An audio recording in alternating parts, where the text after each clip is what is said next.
নমস্কার। আজকে আমি আবার এসেছি আর একটা নতুন গল্প নিয়ে। আমি এখন খুব রাক্ষস খক্ষসদের গল্প বলছি। কেন জানো তো? আমাদের এই দেশে এখন কি হয়েছে, ভালো মানুষের ছদ্মবেশে অনেক ঘুরে বেড়াচ্ছে এরকম রাক্ষসের প্রবৃত্তির লোক। তাই কিভাবে তাদের চিনবে নিজের বুদ্ধি দিয়ে, তাই জন্য তোমাদের বলি। তো এখন তো নতুন বছরের 2024-এ দুর্গাপুজো শুরু হয়ে গেল। সবাই আনন্দ করো, সবাই নিশ্চয়ই ভালো আছো, আমিও ভালো আছি। আর গল্পটা শুনে লাইক শেয়ার করে দিও, আর নতুন যারা দেখছো সাবস্ক্রাইব করে দিও। একটু বেশি বেশি করে শেয়ার করো, সবাই একটু লাইক দিও, আমারও ভালো লাগবে। কমেন্ট করো, একটু কমেন্ট করো। আমি কালী পুজোর দিন কথা দিচ্ছি একটা ভূতের গল্প নিয়ে আসবো। একটু কমেন্ট করো ভালো ভালো, আমারও ভালো লাগবে। তাহলে আর দেরি না করে, বেশি না বকে শুরু করে দিই আমার নতুন গল্প।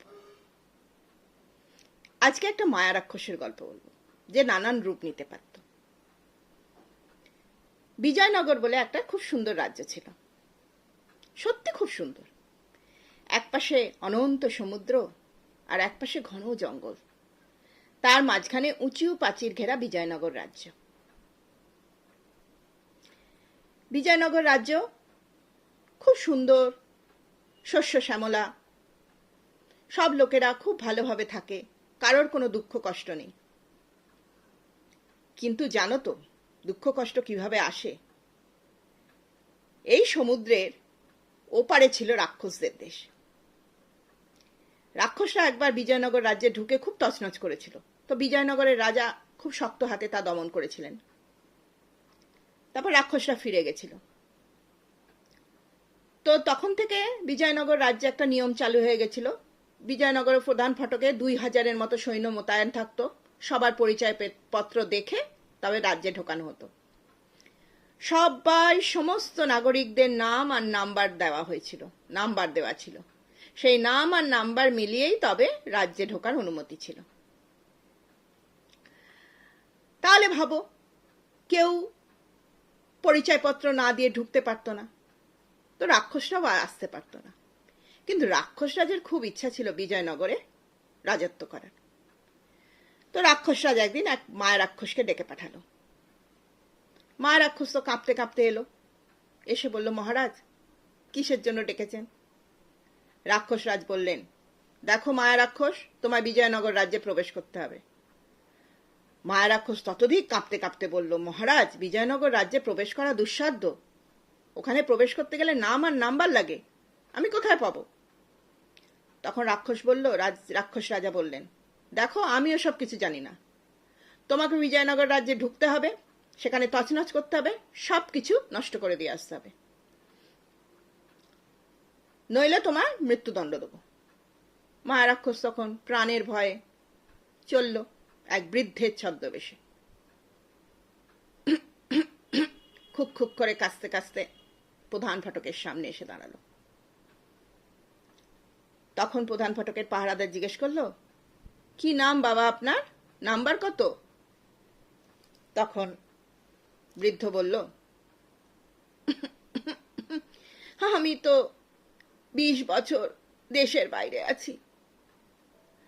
নাম তো আমি জানি, কিন্তু নাম্বার তো বলতে পারবো না। 20 বছর পরে দেশে ফিরছি।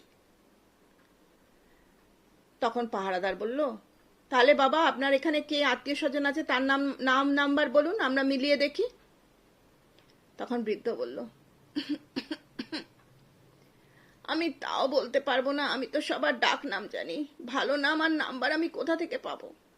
তখন পাহারাদার বলল, তাহলে বাবা আমার কিছু করার নেই, আপনি যেখান থেকে এসেছেন সেখানে ফিরে যান, আপনাকে ঢুকতে দেওয়া হবে না। তো সেখান দিয়ে সেনাদের সর্দার যাচ্ছিল, সেনা সর্দার। সে বৃদ্ধকে দেখে তার খুব দয়া হলো। সে বলল যে পাহারাদারদের যে বৃদ্ধকে রাজ্যে ঢুকতে দাও। তখন পাহারাদার বলল, না সর্দার মশাই, আমরা ঢুকতে দিতে পারবো না, এ দায় আমরা কেউ মাথায় নেব না। হ্যাঁ, আপনি যদি হুকুমনামা লিখে দেন তাহলে ঢুকতে দিতে পারি। তখন সেনা সর্দার কিছু না ভেবে চিন্তে হুকুমনামা লিখে দিল। সেই হুকুমনামার পরিপ্রেক্ষিতে সে বৃদ্ধ ঢুকলো বিজয়নগর রাজ্যে। ব্যাস, ঢুকেই শুরু হয়ে গেল প্রত্যেক রাতে। প্রথমে হাতিশালের হাতি গায়েব, হাড় রক্ত পড়ে রয়েছে। পরের দিন ঘোড়াশালের ঘোড়া গায়েব, হাড় রক্ত পড়ে রয়েছে। পরের দিন গোশালার গরু গায়েব, হাড় রক্ত পড়ে রয়েছে। তখন রাজা খুব চিন্তিত হয়ে গেলেন, রাজগুরুর কাছে গেলেন। রাজগুরু বললেন যে ঠিক আছে, আমি গণনা করে দেখি। তো গুরুদেব গণনা করে দেখে বললেন রাজ্যে রাক্ষস ঢুকেছে, তাকে তাড়াতে না পারলে হবে না। তখন রাজা বললেন কি উপায়? তখন গুরুদেব বললেন কারো কোনো পাহারাদারের গলতিতে নিশ্চয়ই রাক্ষস ঢুকেছে, আগে তাকে বরখাস্ত করুন। তারপর নাগরিকদের প্রত্যেকের নাম নাম্বার মেলাতে শুরু করুন, যার নাম নাম্বার মিলবে না সেই রাক্ষস। তাই হলো। রাজা জানতে পারলেন সেনা সর্দারের হুকুমনামায় ঢুকেছিল কেন একজন বৃদ্ধ, তাকে বরখাস্ত করা হলো। তারপর সমস্ত নাগরিকদের নাম নাম্বার মেলাতে লাগলো। তবুও 5 জন মতো এরকম বেরোলো যাদের নাম নাম্বার নিয়ে সন্দেহ হয়েছিল রাজার রাজপুরোহিতের। রাজগুরু করলেন কি, তাদের গায়ে মন্ত্রপুত জল ছিটিয়ে দিলেন, কিন্তু তাদের কিছু হলো না, নট নরঞ্চরণ। তখন রাজগুরু বললেন এদের মধ্যে কেউ রাক্ষস নয়। রাক্ষস তাহলে মানুষের ছদ্মবেশে নেই, কোনো জানোয়ারের ছদ্মবেশে থাকতে পারে। তখন রাজা বললেন কি ঠিক আছে, তাহলে সমস্ত গবাদি পশু যা আছে সবার গণনা করা হবে।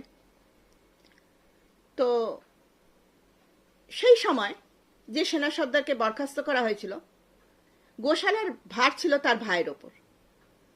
তার ভাই তখন দাদাকে বলল, দাদা আমি সকালবেলা মোষেদের গুনি গোশালায় গিয়ে 101টা, আর রাত্রিবেলা গুনি 100টা।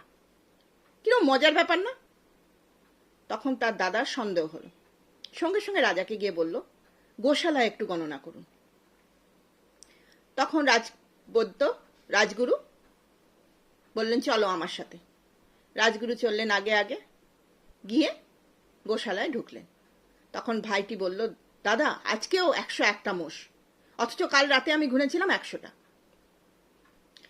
তখন রাজগুরু করলেন কি, মন্ত্রপুত জল কমণ্ডলু থেকে নিয়ে সবার গায়ে ছিটিয়ে দিলেন। 100টা মোষ তো ঠিকই ছিল, কিছু হয়নি।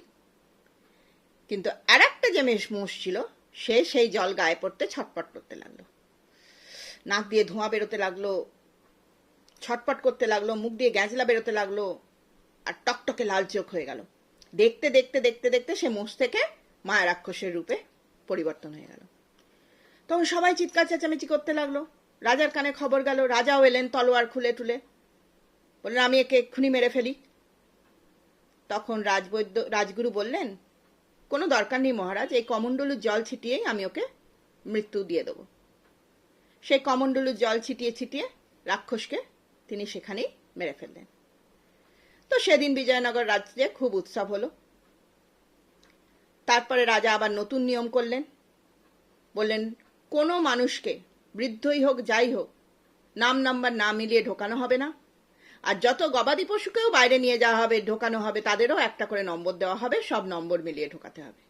কারণ রাক্ষস যে কোনো ছদ্মবেশে আবার আসতে পারে না। তারপর থেকে রাক্ষসরা বিজয়নগর রাজ্যের দিকে তাকিয়েও দেখেনি, কারণ খুব কড়া পাহারা, ঢুকতেও পারবে না। সেই থেকে বিজয়নগর রাজ্যে রাক্ষসরা আর আসে না। এই গল্পগুলো আমি রূপকথার গল্প থেকে বলি, এর কোনো লেখক নেই জানো তো। অনেক পুরানো কাল ধরে এই গল্পগুলো চলে আসে লোকের মুখে মুখে, তাই শুনে সবাই আনন্দ পায়, আনন্দের জন্য বলা। কিন্তু আমার বলার উদ্দেশ্য আর একটা আছে, এই যে মানুষের মাঝখানেও ভালো মানুষের মধ্যে, ভালো মানুষের মুখোশ পরে কিছু রাক্ষস প্রবৃত্তির লোক বসবাস করে। কখন তাদের সেই প্রবৃত্তি জেগে উঠবে নিজেরাও জানতে পারবেন না। তাই আমাদের কাছে তো আর কমণ্ডলুর মন্ত্রপুত জল নেই যে ছুঁড়িয়ে দিলেই সে রাক্ষসের রূপ ধারণ করবে। তো আমাদের বুদ্ধি, চিন্তা আর চোখ কান খোলা রেখে সব কাজ করতে হবে, যাতে আমরা তাদের ফাঁদে না পড়তে পারি, তাই না? তাই তো।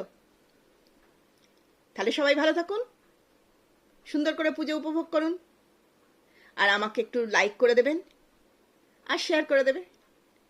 বেশি বেশি করে শেয়ার করো। হিংসা, দেশ, ভয়, অপমান কিছু ছড়িও না, শুধুমাত্র শেয়ারগুলো ছড়িয়ে দিও। তাহলে আজকে আমি আসি, টাটা।